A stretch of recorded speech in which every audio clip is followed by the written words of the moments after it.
Má takmer 100 rokov a postupne stratil svoju silu aj kvalitu zvuku. Historický orgán v kostole svätej Margity Antiochískej, ktorý sprevádza veriacich v šali, teraz čaká generálna oprava. Julius Bujdák začal hrať na šalianskom orgáne ako 14-ročný. Nástroj je jeho srdcová záležitosť. Hovorí, že už pred 40 rokmi jeho stav nebol ideálny. Starne ten zvuk bol tedy trošku iný, ale treba povedať, že už vtedy to nebolo ono, bol rozladený už vtedy a aj vtedy mal svoje chyby. On hrá tak na 35%, by som povedal.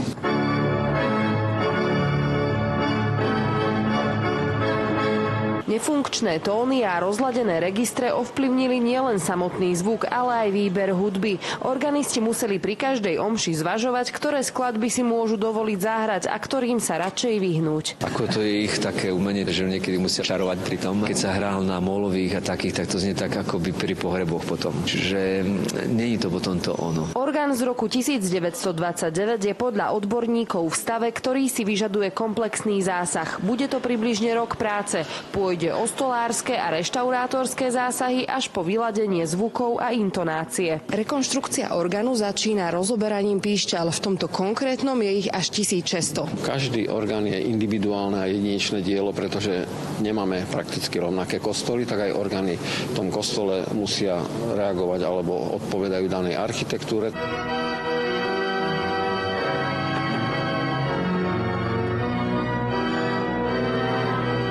Obnova prichádza symbolicky pred blížiacim sa s tým výročím nástroja a bude stáť približne 100 000 eur. Väčšinu peňazí vyzbierali veriaci a dobrovoľníci. Marína Opálková, Slovenská televízia.